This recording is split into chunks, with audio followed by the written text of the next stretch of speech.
وأحسن منك لم تر قط عيني وأجمل منك لم تلد النساء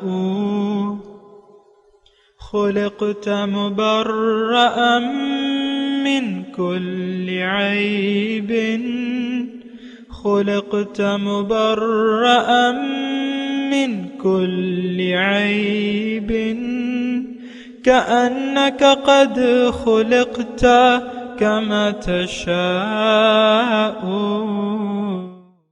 كتاب أنزلناه إليك مبارك ليدبروا آياته وليتذكر أولو الألباب.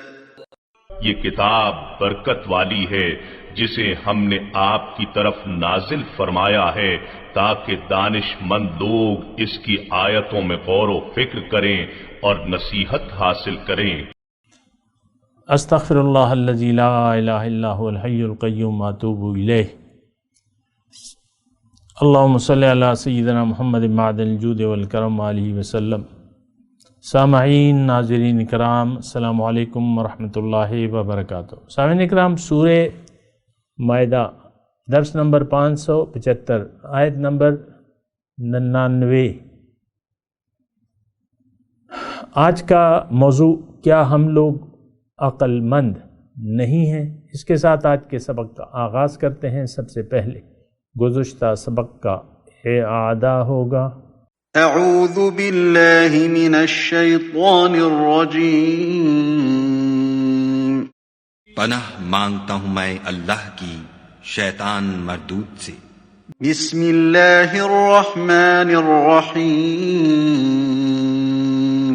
شروع اللہ کے نام سے جو بڑا مہربان نہایت رحم والا ہے. جعل اللہ الكعبة البیت الحرام قیاما للناس والشہر الحرام والہدی والقلائد ذلك لتعلموا ان اللہ يعلم ما في السماوات وما في الارض وان اللہ بكل شيء علیم. خدا نے عزت کے گھر یعنی کعبے کو لوگوں کے لیے موجب امن مقرر فرمایا ہے، اور عزت کے مہینوں کو اور قربانی کو اور ان جانوروں کو جن کے گلے میں پٹے بندھے ہوں، یہ اس لیے کہ تم جان لو کہ جو کچھ آسمانوں میں اور جو کچھ زمین میں ہے خدا سب کو جانتا ہے، اور یہ کہ خدا کو ہر چیز کا علم ہے. اعلموا ان اللہ شدید العقاب وان اللہ غفور رحیم. جان رکھو کہ خدا سخت عذاب دینے والا ہے، اور یہ کہ خدا بخشنے والا مہربان بھی ہے. سامعین اکرام، سورہ مائدہ آیت نمبر 99. ما علی الرسول الا البلاغ واللہ یعلم ما تبدون وما تکتمون. نہیں ہے رسول کے ذمے لیکن صرف پہنچانا، اور اللہ تعالیٰ جانتا ہے جو کچھ تم ظاہر کرتے ہو اور جو تم چھپاتے ہو. قل لا یستوی الخبیث والطیب. آپ کہہ دیجئے کہ ناپاک اور پاک برابر نہیں ہے. ولو اعجبک کثرت الخبیث. اگرچہ خبیث یعنی ناپاک چیزوں کی کثرت جو ہے وہ تمہیں اچھی لگے. فاتقوا اللہ یا اولی الالباب. تو اے عقل مندو اللہ کا تقوی اختیار کرو تاکہ تم کامیاب ہو جاؤ. سامنے کا مضمون بدلا نہیں ہے، وہی مضمون چلا آ رہا ہے، اور جو کہ اللہ تعالیٰ نے انسانیت کی فلاح کے لیے ذرائع بنائے ہوئے ہیں، اسی کے بارے میں بات ہو رہی تھی. اور آج کا جو سبق ہے یہ بھی وضاحت سے اللہ تعالیٰ فرما رہا ہے کہ میرے رسول کے ذمے پہنچانا ہے صرف، الا البلاغ. واللہ یعلم ما تبدون وما تکتمون. اور پھر یہ جو دوسری آیت اگر آپ یعنی ساتھ ملا لینا کہ خبیث ناپاک اور پاک برابر نہیں ہو سکتے، اگرچہ ناپاک کی کثرت تمہیں تعجب میں ڈال دے، یعنی تمہیں اچھی لگے، اور اللہ کا تقوی اختیار کرو یا اولی الالباب لعلکم تفلحون، اگر کامیاب ہونا چاہتے ہو اے عقل مندو تو اللہ کا تقوی اختیار کر لو۔ دیکھیں ایک جو بنیادی بات ہے، دنیا میں زندگی گزارتے وقت اگر آپ اپنے آپ کو بھول جائیں تو یہ بہت بڑے خسارے کی بات ہے، بہت بڑے نقصان کا باعث بنتی ہے یہ بات۔ اگر آپ دنیا میں آ کے اپنے مقصد حیات کو بھول جائیں، اپنے خالق کو بھول جائیں، اور اس نے آپ کو جس مقصد کے لیے پیدا کیا ہے اس کو آپ بھول جائیں۔ عام طور پہ تو سامعین کرام ہم سب لوگ یعنی اپنے مقصد وجود کو بھلا کے زندگی گزار رہے ہیں، جو حقیقی مقصود ہے تو اس کو ہم نے نظر انداز کر دیا ہے، اور ہم ناپاک چیزوں کے پیچھے پھر رہے ہیں، اور ناپاک کو ہم نے اپنا مقصود بنا لیا ہے۔ یعنی دیکھیں لا یستوی الخبیث والطیب، ناپاک اور پاک برابر نہیں ہو سکتے۔ دنیا، دیکھیں میں آپ کو ایک مختصر بات بتاتا ہوں کہ اگر آپ دنیا میں زندگی گزارنے کی نیت اگر آپ کی صحیح ہو گئی، یعنی جس مقصد کے لیے اللہ تعالیٰ نے آپ کو پیدا کیا ہے وہی اللہ ہی کو آپ نے اپنا مقصود بنا لیا، اور زندگی اللہ کے لیے آپ نے خاص کر لی، تو یہ دنیا آپ کے لیے پاک ہو جائے گی، استعمال اس کا پاک ہوگا۔ پھر اگر دوبارہ میں یہ جملہ کہتا ہوں، تھوڑا سا نوٹ کر لیں، اگر آپ نے اپنے خالق کو پہچان لیا، اپنے آپ کو پہچان لیا، اور اللہ کو اپنی منزل بنا لیا، اور زندگی اللہ کے لیے خاص کر دی، تو یہ زندگی، یہ دنیا آپ کے لیے پاک ہوگی، اس کا استعمال پاک ہوگا، اور اس کا استعمال اگر آپ کریں گے تو یہ شکر گزاری ہوگا۔ لیکن اگر آپ نے اپنے آپ کو نہ پہچانا، اپنے خالق کو نہ پہچانا، اپنے مقصد حیات کو نہ پہچانا، دنیا کی زندگی کے بارے میں اگر آپ دھوکے کا شکار ہو گئے، اور ظاہر کو آپ نے مقصود بنا لیا، ظاہری کو آپ نے محبوب بنا لیا، اور اسی کی طرف آپ نے اپنا رخ کر لیا، اللہ کی یاد کو دل سے بھلا کے اگر آپ نے ایسا کیا، دیکھیں اللہ تعالیٰ کی یاد کو اگر آپ دل سے بھلا دیں تو آٹومیٹیکلی پھر آپ کا دل دنیا کی یاد سے آباد ہوگا۔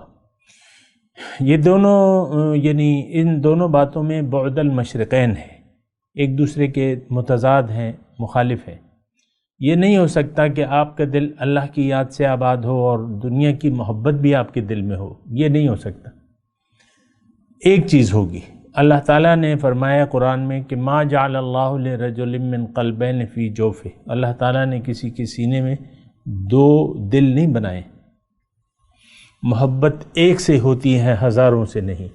بہرحال وہ تو شعر کا تو میں نے جو بھی کہا ہے وہ تو ایک الگ بات ہے، لیکن دیکھیں محبت کا مرکز ایک ہوتا ہے، یا ظاہر یا باطن۔ اگر آپ نے ظاہر کو پسند کر لیا تو اس کا آپ باطن کو نظر انداز کر کے ہی ظاہر کو پسند کر سکتے ہیں۔ یہ نہیں ہو سکتا کہ اللہ کی محبت کے ساتھ ساتھ آپ دنیا کی محبت کو بھی ساتھ لے کے چلیں۔ یہ اس میں نہ رہیں کہ بھئی میں تو نماز روزہ یہ بھی کر رہا ہوں، اور چلو کیا ہوا کہ کچھ میں نے ایسا کر لیا ویسا کر لیا، تو یہ بات غلط ہے، ایسا نہیں ہو سکتا۔ اچھا، اب جو آج کی آیات ہے، دونوں آیات میں ملا کے وہ مضمون بیان کر رہا ہوں۔ پیغمبر آ کے آپ کو دعوت دیتے ہیں اللہ کی طرف، داعیاً الی اللہ باذنہ وسراجا منیرا۔ اگر پیغمبر کی دعوت کو آپ نے قبول کر لیا اور حق کو اپنی منزل بنا لیا، اللہ کو اپنی منزل بنا لیا، اللہ کے راستے پر قرآن کے حکم کے مطابق، اللہ کے حکم کے مطابق، نبی کے طریقے کے مطابق اگر آپ زندگی گزارنے لگے، یہ دنیا کا استعمال آپ کو جائز ہو جائے گا۔ آپ جو مرضی آئے کریں جائز طریقے سے، تعلیم حاصل کریں، کاروبار کریں، کارخانہ لگائیں، جو مرضی آئے یعنی مناسب طریقے سے، جو آپ عہدہ حاصل کرنا چاہتے ہیں کر لیں، اللہ تعالیٰ آپ کو نہیں روکے گا۔ یہ تمام چیزیں پھر پاک ہو جائیں گی آپ کے لیے۔ لیکن اگر ایسا نہ ہوا اور ایسا نہیں ہوتا، میں آپ کو یہ بھی کہہ دوں، اس غلط فہمی میں نہ رہے کہ میں نے اللہ کا انتخاب کر لیا ہے، نہیں، آپ نے دنیا کا انتخاب کر لیا ہے۔ لیکن اگر آپ نے دنیا کا انتخاب کر لیا دنیا کو، اور رخ آپ نے دنیا کی طرف پھیر لیا. میں آسان بات بتا رہا ہوں، میں ٹیکنیکل چیزوں میں زیادہ مطلب آپ کو نہیں الجھانا چاہتا. محبوب و مقصود و مطلوب، اگرچہ یہ جملے میں ادا کرتا تو ہوں، لیکن میں آج صرف رخ کی بات کر رہا ہوں. اگر آپ کا رخ اللہ کی طرف ہے اور اللہ کے راستے پر آپ گامزن ہیں تو یہ دنیا آپ کے لیے پاک ہے. کھائیں پئیں اور مناسب طریقے، کلو وشربو، اور مناسب طریقے سے آپ سب کچھ کر سکتے ہیں. کوئی چیز آپ کے لیے حرام نہیں ہے، ناجائز نہیں ہے. یعنی جو جائز چیزوں میں ہے وہ آپ استعمال کریں اسے. اچھا گھر بنا لیں اپنے لیے، جو بھی ہے. اے سی کے کمروں میں رہیں، مثال کے طور پہ عرض کر رہا ہوں. سردیوں میں گرم رکھیں گھر کو، گرمیوں میں ٹھنڈا رکھیں، اور اچھے کھانے کھائیں. اللہ تعالیٰ آپ کو اس سے نہیں روکتا. قل من حرم زینۃ اللہ التی اخرج لعبادہ والطیبات من الرزق قل ہی للذین آمنوا فی الحیاۃ الدنیا خالصۃ یوم القیامہ. قرآن کی ایک آیت میں نے آپ کو پڑھی ہے، اس کا ترجمہ یہ ہے کہ آپ ان سے کہہ دیجئے من حرم زینت اللہ تعالیٰ نے جو زینتیں انسان کے لیے پیدا کی ہیں یہ کس نے حرام کی ہیں، اور پاک صاف کھانے جو ہیں یہ کس نے حرام کیے ہیں. آپ ان سے کہہ دیجئے ہی للذین آمنوا فی الحیاۃ الدنیا، یہ ایمان والوں کے ہیں. یعنی ایمان والوں کے لیے اللہ تعالیٰ نے یہ ساری چیزیں بنائی ہیں. کافر یعنی ایک قسم کے وہ انسانیت کے حساب سے ان چیزوں سے استفادہ کر رہے، خالص اللہ کے بندوں کے لیے. لیکن دنیا میں کافر ان کے شریک ہو جاتے ہیں کہ وہ بھی انسان ہیں، اللہ تعالیٰ رب ہے، سب کا رب ہے، رحمان ہے، سب کو دینے والا ہے. لیکن آخرت میں یہ چیزیں خالصۃ یوم القیامہ للذین آمنوا، ایمان والوں کے لیے، خالص ایمان والوں کے لیے ہوں گی یہ ساری چیزیں. یہ جو اچھی چیزیں ہیں، مزے ہیں، کھانے ہیں، پینے ہیں، کپڑے ہیں، جو بھی ہے، تو یہ خالص مومنوں کے لیے ہوں گی قیامت کے دن. بہرحال میں آپ کو کہہ رہا ہوں کہ اللہ تعالیٰ، اگر آپ کا رخ اللہ تعالیٰ کی طرف ہو جائے تو اللہ تعالیٰ دنیا آپ کے لیے پاک ہو جاتی ہے. کلوا مما فی الارض حلالا طیبا، کھاؤ جو کچھ حلال ہے، طیب ہے، کھاؤ پیو. اللہ تعالیٰ آپ کو اس سے نہیں روکتا. لیکن میں دوسرا جملہ کہہ رہا ہوں، وہ آپ سنیں. وہ یہ ہے کہ دیکھیں، اگر آپ کی نیت دنیا میں زندگی گزارنے کی نیت آپ کی اگر اللہ ہو گئی اور آپ لوجہ اللہ زندگی گزار رہے ہیں تو یہ دنیا آپ کے لیے پاک ہے. جو اللہ تعالیٰ نے آپ کو دیا ہے اس کو استعمال کریں، کسی چیز کی کوئی ممانعت نہیں ہے جو بھی ہے. یعنی حلال چیزیں آپ کھائیں پئیں جو بھی ہے. لیکن اگر آپ کی نیت دنیا میں زندگی گزارنے کی دنیا بن گئی اور آپ نے اپنا رخ، کوششوں کا رخ دنیا کی طرف کر لیا، دنیا کو حقیقت سمجھ لیا، اس کے نقصان کو نقصان اور فائدے کو فائدہ سمجھ لیا، تو اب یہ چیزیں جو ہیں، یہ دنیا آپ کے لیے پھر اس کا استعمال ناپاک ہو جاتا ہے. یعنی آپ استعمال تو کریں لیکن یہ خبیث ہے آپ کے لیے. اب آپ نے خبیث کو پسند کر لیا ہے، طیب کو نہیں پسند کیا. طیب زندگی کو آپ نے نہیں پسند کیا، اس کو آپ نے رد کر دیا، اور خبیث اور ناپاک کو آپ نے پسند کر لیا. اس ضمن میں اگر میری بات میں تھوڑی سی یعنی مزید دلیل دوں، یہ بہت سی باتیں ہیں، لیکن ایک بات میں کہہ رہا ہوں کہ الدنیا ملعون و ملعون ما فیہا، دنیا ملعون ہے اور ملعون ہے جو کچھ اس میں ہے. الا ذکر اللہ وما ولاہ، اللہ کی یاد. اللہ کی یاد کے علاوہ اگر زندگی ہے تو وہ لعنتی ہے، ملعون ہے. تو اگر آپ نے ملعون دنیا کا انتخاب کر لیا تو ظاہر ہے کہ پھر اللہ تعالیٰ کی یاد کو نظر انداز کر کے، اور وہ پھر آپ اس اللہ کی یاد سے غافل ہو جائیں گے. تو پھر یہ دنیا جو ہے یہ ناپاک ہے، یہ نجس ہے، لعنتی ہے. یہ بات نوٹ کر لیں. وَفَرِحُوا بِالْحَيَاةِ الدُّنْيَا، یہ دنیا کی زندگی پر خوش ہو گئے لوگ، اور دنیا کی زندگی آخرت کے مقابلے میں تو صرف تھوڑا سا فائدہ اٹھانا ہے. وَمَا الْحَيَاةُ الدُّنْيَا فِي الْآخِرَةِ إِلَّا مَتَاع، کوئی یعنی ڈسپوزیبل چیز ہے، بس استعمال کریں بس ختم ہو جائے گی. تو بہرحال لا یستوی الخبیث والطیب. اچھا یہ دوسری آیت جو ہے اسی سلسلے میں ما علی الرسول الا البلاغ. اب رسول تو یہی تعلیم لاتا ہے، رسول تو اللہ تعالیٰ کی طرف ہمیں دعوت دیتے ہیں. وداعیا الی اللہ باذنہ وسراجا منیرا وانک لتہدی الی صراط مستقیم صراط اللہ الذی لہ ما فی السماوات والارض. آپ ان لوگوں کو دعوت دینے والے ہیں صراط مستقیم کی طرف. وَإِنَّكَ لَتَهْدِي إِلَىٰ صِرَاطٍ مستقیم، اور یہ راستہ اس ذات کا راستہ ہے. لیکن اللہ تعالیٰ نے وضاحت سے فرما رہے اور آپ دھوکے میں نہ پڑیں. یہ اس ذات کا راستہ ہے جس کے لیے ہے جو کچھ آسمانوں اور زمین میں اسی کا ہے. تو یہ اللہ کے راستے کی طرف رسول دعوت دیتے ہیں.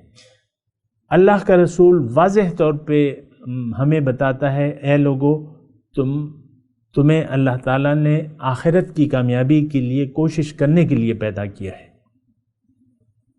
اور دنیا تمہارے استعمال کے لیے ہے، لیکن تمہیں اللہ تعالیٰ نے آخرت کی کوشش کی. اب یہ بات بالکل وضاحت سے اللہ تعالیٰ نے اور اس کے رسول نے ہمیں فرمائی ہے. اس بات میں کوئی ڈاؤٹ شک و شبہ کی گنجائش نہ ہو سکتی ہے. بالکل منزل اللہ، راستہ صراط مستقیم، طریقہ محمد رسول اللہ، بس یہ بالکل واضح بات ہے. اب یہ بلاغ ہے، پہنچانا ہے، رسول کے ذمے صرف پہنچانا ہے. اسی طرح جو رسول کے نائبین ہیں ان کے ذمے صرف بلاغ ہوتا ہے. وہ لوگ کسی کے پیچھے نہیں پڑتے کہ تم نے بیعت کی ہے، تم کیوں نہیں کر رہے کام، تم کیوں سست پڑ گئے ہو. یعنی ڈانٹ دپٹ سے اور زبردستی سے تو وہ کام نہیں لیتے. ایک پہنچانا ہے، پیغام آپ تک پہنچ گیا، اب آپ کی مرضی ہے. وَقُلِ الْحَقُّ مِن رَبِّكُمْ فَمَنْ شَاءَ فَلْيُؤْمِنْ وَمَنْ شَاءَ فَلْيَكْفُرْ. حق تو رب کی طرف سے ہے، جس کا جی چاہے ایمان لے آئے، جس کا جی چاہے انکار کر دے. اور مَا عَلَى الرَّسُولِ إِلَّا الْبَلَاغُ، رسول کی ذمہ داری صرف پہنچانے تک محدود ہے. ہاتھ پکڑ کے کسی کو لے جانا مقصود نہیں ہے. نہ یہ اللہ کا کام ہے، نہ رسول کا کام ہے. نہ رسول کے امتی کسی کو زبردستی پکڑ کے اپنے ساتھ لے جاتے ہیں. وہ پہنچاتے ہیں ایک بات بس. اچھا پھر باقی جو ہے اللہ تعالیٰ فرما رہے ہیں کہ میں جانتا ہوں جو تم ظاہر کر رہے ہو اور جو چھپا رہے ہو. ہمارے سینوں میں ہم اعمال سے ایسا ظاہر کر رہے ہیں نماز روزہ پڑھ کے جیسا کہ ہم مسلمان ہیں. حقیقت میں تو ہمارا ایمان نہیں ہے، نہ اللہ پہ ہے، نہ رسول پہ ہے، نہ آخرت پہ ہے، نہ قرآن پہ ہے، نہ حشر، نہ قبر پہ ہے، نہ حشر پہ ہے، نہ دوزخ پہ ہے، نہ جنت پہ ہے، نہ اللہ کی ملاقات پہ ہے. ان الذین لا یرجون لقاءنا وردوا بالحیاۃ الدنیا واطمأنوا بها والذین هم عن آیاتنا غافلون اولئک مأواہم جہنم. اللہ تعالیٰ نے وضاحت سے قرآن میں فرما دیا ہے کہ جو لوگ میری ملاقات کی امید نہیں رکھتے. اب ہمیں ہے اللہ کی ملاقات کی امید؟ مجھے آپ بتائیں، چلیں تھوڑے ٹھہر کے مجھے اس سوال کا جواب دیں. نو، کوئی نہیں ہے. مجھے پتہ ہے، میں تو آپ کے درمیان میں آپ میں سے ہی ہوں. مجھے پتہ ہے کہ آج کل لوگ دنیا اور خواہشات دنیا کے جال میں پھنسے ہوئے، اس کی دلدل میں پھنسے ہوئے. آپ کی تمام دعائیں دیکھیں دنیا کے لیے ہیں، تمام حاجات آپ دنیا کے لیے مانگ رہے ہیں. زیادہ تر میں وہ سوشل میں یا اللہ مجھے اپنے سوا کسی کا محتاج نہ کرنا. بھئی یہ کوئی بات ہے؟ یہ کوئی سوال ہے؟ آپ اللہ سے اپنے عاقبت کی دعا مانگیں، ایمان کی دعا مانگیں، اور اس کے لیے پھر کوشش بھی کریں. دنیا میں تو ہر ایک جو ہے دوسرے کا محتاج ہے. بادشاہ اپنی رعایا کا محتاج ہے، رعایا نہ ہو تو بادشاہ کیا ہے؟ یہ بچہ اپنی ماں کا محتاج ہے. ہر انسان دوسرے کا محتاج ہے، اور یہ محتاج ہی فقیر ہی پیدا کیا گیا. انتم الفقراء، تم فقیر ہو، تم محتاج ہو، انسان محتاج ہے۔ تو کوئی مطلب آپ اپنی دعاؤں کو دیکھ لیں، ساری A to Z ساری دعائیں، ساری خواہشات، سارے منصوبے، یہ سارے خواب آپ کی دنیا کے متعلق ہے۔ میں ایسا ہوں گا، میں ایسا ہونا چاہتا ہوں، میں اپنے بچوں کو ایسا کرنا چاہتا ہوں، میرے بھائی کے بچے پڑھ لکھ جائیں اور میرے بچے جاہل رہیں، یہ کیسے ہو سکتا ہے؟ میں ان کے لیے سب کچھ قربانی دوں گا اور ان کو بڑا آدمی، بڑا لیڈر بناؤں گا۔ بنا لو جی، جہنم کا لیڈر بنا لو، کوئی بات نہیں، دیکھا جائے گا۔ تو بہرحال خبیث اور پاک اور ناپاک برابر نہیں ہے۔ وَلَوْ أَعْجَبَكَ كَثْرَةُ الْخَبِيثِ، اگرچہ تمہیں اچھی لگے ناپاک۔ اب دیکھیں دنیا ہے، وہ لوگوں کے جو یعنی خوشحال، بظاہر خوشحال لوگ ہیں، پیسے والے ہیں، لوگوں کے منہ میں رال ٹپکتی ہے، کوئی پیسے والا ہو، یہ ہو، یار بڑا اس پہ تو اللہ کا بڑا کرم ہے، یار بڑا جلدی یہ کامیاب ہو گیا۔ تو یہ تو دھوکہ ہے، صرف دنیا کا یہ جو نظر آ رہی ہے نا، یہ ایک دھوکہ ہے، آپ کا ہے کچھ بھی نہیں اس میں۔ آپ دیکھیں مردے کو، آپ یقیناً آپ مردے کو دیکھتے ہوں گے تو مردے کے پاس کیا ہوتا ہے؟ کچھ بھی نہیں ہوتا، بس ختم سب کچھ، جو مال کمایا، جو اولاد کمائی، سب کچھ۔ میاں بیوی کے درمیان طلاق واقع ہو جاتی ہے، اب بیوی کو عدت گزارنی ہوگی، حالانکہ شوہر تو اسے طلاق دے کے نہیں گیا تھا، لیکن مر گیا، تعلق ختم، 4 مہینے 10 دن، اس کے بعد عورت آزاد ہے، جہاں مرضی ہے شادی کرے۔ تو فاتقوا اللہ یا اولی، اللہ کا تقوی اختیار کرو یا اولی۔ اب تقوی جو ہے یہ ملاک الحسنات ہے، تمام نیکیوں کی جڑ جو ہے وہ تقوی ہے۔ تقوی کیا ہے؟ تقوی ایک سپرٹ ہے جو آپ کو برے کاموں سے روکتی ہے، نیک اعمال پہ آپ کو آمادہ کرتی ہے، ایک جذبہ ہے، ایک احتیاط کا جذبہ ہے، ایک احتیاط کا رویہ آپ میں پیدا ہو جاتا ہے، اور آپ اللہ کی نافرمانی سے ڈرتے ہیں اور اللہ کو راضی کرنے کی کوشش شروع کر دیتے ہیں۔ فاتقوا اللہ یا اولی الالباب، اے خاوندان عقل۔ اور یہ عقل کا معاملہ ہے سامنے کرام۔ ہم تو سمجھدار عقل مند اس کو کہتے ہیں جو تھوڑے عرصے میں زیادہ دولت کما لے، زیادہ رتبے لے لے، زیادہ دنیا جمع کر لے، بڑا عقل مند ہے بھائی۔ بھٹو صاحب کو آپ جینیس کہتے تھے، اب بھی کہتے ہیں لوگ، جینیس تھا، اور اس کا آخری لمحہ جو ہے، لمحات میں نے آپ کے سامنے بیان کیے ہیں، یہ جینیس تو ایسے نہیں ہوتے۔ جینیس کون ہے؟ وہ میرے رسول فرماتے ہیں، الکیس من دان نفسہ وعمل لما بعد الموت۔ تم میں سے ہوشیار انسان وہ ہے، جینیس انسان وہ ہے جو اپنے نفس کو قابو میں کر لے اور عمل کرے اس وقت کے لیے جو موت کے بعد ہوگا، وعمل لما بعد الموت۔ تو بہرحال دیکھیں اولی الالباب کا مسئلہ ہے یہ سارا۔ اور دیکھیں قرآن میں اللہ تعالیٰ نے جو فرمایا، ان فی خلق السماوات والارض واختلاف اللیل والنہار والفلک التی تجری فی البحر بما ینفع الناس لآیات لأولی الالباب، یہ سب جو نشانی اللہ تعالیٰ بیان فرما رہے، اس میں اللہ تعالیٰ پھر آخر میں فرما رہے کہ اس میں نشانیاں ہیں عقل مندوں کے لیے۔ اور دیکھیں اسلام جو رسول کی دعوت ہے اللہ کی طرف، وہ عقل کی بنیاد پہ ہے، بصیرت، ادعو الی اللہ علی بصیرت۔ رسول اگر اللہ کی طرف دعوت دیتے ہیں تو بصیرت کی بنیاد پہ۔ اللہ تعالیٰ ہمیں اپنی نشانیاں پیش کر کے ہمیں اپنی طرف متوجہ کرتا ہے۔ سنریہم آیاتنا فی الآفاق وفی انفسہم حتی یتبین لہم انہ الحق من ربہم۔ ہم ان کو اپنی نشانیاں دکھا دیں گے ان کے آفاق میں اور انفس میں، جہاں تک کہ ان کو معلوم ہو جائے گا کہ یہ حق ہے رب کی طرف سے۔ تو بہرحال یہ یعنی جو مضمون ہے، اب یہ اولی الالباب اور فلاح، فاتقوا اللہ یا اولی الالباب لعلکم تفلحون، اللہ کا تقوی اختیار کرو اے عقل مندو تاکہ تم کامیاب ہو جاؤ۔ اب یہاں مطالبہ کیا ہے؟ تقوی، فاتقوا اللہ، تقوی، تقوی کی روش اختیار کر لو۔ اور اگر تم عقل مند ہو، عقل مندی کا تقاضا دیکھیں، میں آپ کو کہتا رہتا ہوں، یہ عقل مندی کا تقاضا ہے کہ دنیا کی زندگی کے تھوڑے فائدے کو ہم ابدی فائدے پر قربان کر دیں، یہ عقل کا تقاضا ہے، اور یہاں بھی آپ ایسا کرتے ہیں۔ مثال کے طور پہ آپ کا ایک گھر بنا ہوا ہے، ابھی 1 سال یعنی 5 سال پہلے آپ نے ایک گھر بنایا ہے، اب جہاں بھی ہے، ایک سڑک ہے، ایک سڑک کے کنارے آپ نے، اس وقت وہ جگہ کمرشل نہیں تھی، لیکن 5 سال بعد وہ جگہ بڑی قیمتی ہو جاتی ہے کسی بھی وجہ سے، اور کمرشل ہو جاتی ہے، اور اس کا ریٹ جو ہے وہ 500 گنا بڑھ جاتا ہے۔ آپ نے 50 لاکھ روپے لگا دیے، 5 مرلے کا گھر ہے، مثال کے طور پہ ایک مثال بنا لیتے ہیں، 50 لاکھ روپے، اب وہ جگہ جو ہے 5 مرلے کی 10 کروڑ روپے کی ہے۔ اگر آپ وہاں ایک ہال بنا دیں، اور بڑا سا ہال، شاپنگ ہال بنا دیں، 5 مرلے کافی ہوتی ہے جگہ، تو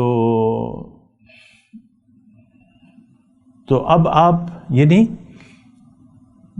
اب آپ مجھے بتائیں کہ آپ اس گھر میں آپ ساری فیملی کے ساتھ رہتے ہیں، اور بڑے چاؤ سے آپ نے بنایا ہے وہ گھر، بڑے چاؤ سے، یہ میرا بیڈ روم ہے، اور یہ بچوں کا جگہ ہے، اور یہ پینٹری ہے، اور یہ کچن ہے، بڑا اچھا آپ نے سارا اس کو سیٹ کیا ہوا ہے، لیکن اب اس کی مالیت بڑھ گئی ہے، کمرشل ہو گیا علاقہ، اور 500 گنا بڑھ گئی ہے مثال کے طور پہ۔ تو آپ مجھے بتائیں کہ اب آپ اس کو گرا کے ایک بڑا شاپنگ ہال اس کو بنائیں گے کہ نہیں بنائیں گے؟ چلیں تھوڑا سا بڑھا لیں، 10 مرلے کا کر لیتے ہیں، آپس کی بات ہے نا، آپ کا کیا اور میرا کیا بگڑتا ہے، 10 مرلے، یا چلیں تھوڑا اور بڑھا لیں، 20 مرلے کا کر لیں، 1 کنال، یا اور بڑھا لیں 4 کنال، تو 4 کنال میں تو ایک بڑا شاپنگ پلازا بن جاتا ہے، ایک جریب، تو 500 گنا بڑھ گئی ہے۔ اب آپ کو 500 گنا آپ کو تو فوراً مل جائے گا، اور پھر وہ کمرشل ریٹ تو کمرشل بڑھتے ہیں اس کے، تو کیا خیال ہے آپ کا؟ کر دیں گے آپ وہ پرانا آپ جو گھر ہے وہ ڈھا دیں گے؟ تو ہمیشہ یہ قانون ہے کہ تھوڑے فائدے کو زیادہ فائدے کے لیے عقل مند لوگ نقصان کر لیتے ہیں، تھوڑے نقصان کو بڑے فائدے کے لیے قبول کر لیتے ہیں، تھوڑا نقصان۔ دنیا تو کیا ہے، 1 دن یا 2 دن کی زندگی ہے، بلکہ میں تو آپ کو کہہ رہا ہوں صرف یہ 1 دن ہے، آج، کل آپ اگلی زندگی میں لوٹ جائیں گے، آخرت کی زندگی میں۔ تو بہتر یہ ہے کہ یہاں آپ عقل مندی کا سودا کر لیں، اور دائمی فائدے کے لیے عارضی فائدے کو قربان نہ کریں، اخروی زندگی کو آپ اخروی فائدے کے لیے ظاہری، اور یہ ظاہری نقصان بھی نہیں ہوتا سامنے کا، عقل کی بات ہے۔ تھوڑی سی ہم اس پہ اگلے مضمون میں بات کر لیں گے، میں ابھی تلاوت کرتا ہوں، میرے ساتھ دہرائیے، اعوذ باللہ من الشیطان الرجیم، بسم اللہ الرحمن الرحیم۔ ترجمہ سنا دیں، ٹائم ذرا کم ہے۔ ما علی الرسول الا البلاغ، رسول کے ذمے نہیں ہے لیکن صرف پہنچانا۔ واللہ یعلم ما تبدون وما تکتمون، اللہ جانتا ہے جو تم چھپاتے ہو اپنے دلوں میں اور جو ظاہر کرتے ہو۔ قل لا یستوی الخبیث والطیب، آپ ان سے کہہ دیجئے کہ ناپاک اور پاک برابر نہیں۔ وَلَوْ أَعْجَبَكَ كَثْرَةُ الْخَبِيثِ،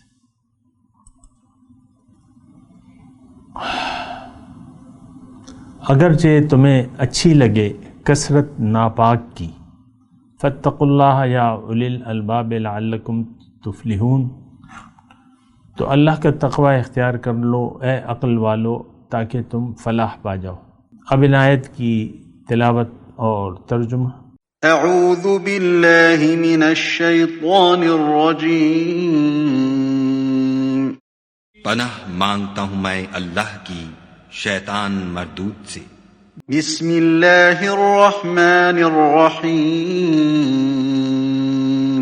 شروع اللہ کے نام سے جو بڑا مہربان نہایت رحم والا ہے۔ ما علی الرسول الا البلاغ واللہ یعلم ما تبدون وما تکتمون۔ پیغمبر کے ذمے تو صرف پیغام خدا کا پہنچا دینا ہے، اور جو کچھ تم ظاہر کرتے ہو اور جو کچھ مخفی کرتے ہو خدا کو سب معلوم ہے۔ سامعین کرام، اس کے ساتھ آج کے درس کا وقت اختتام کو پہنچا۔ اگلے درس میں انشاءاللہ ملاقات ہوگی۔ وآخر دعوانا ان الحمدللہ رب العالمین۔ مولایا صلی وسلم دائما ابدا على حبیبک خیر الخلق کلہم۔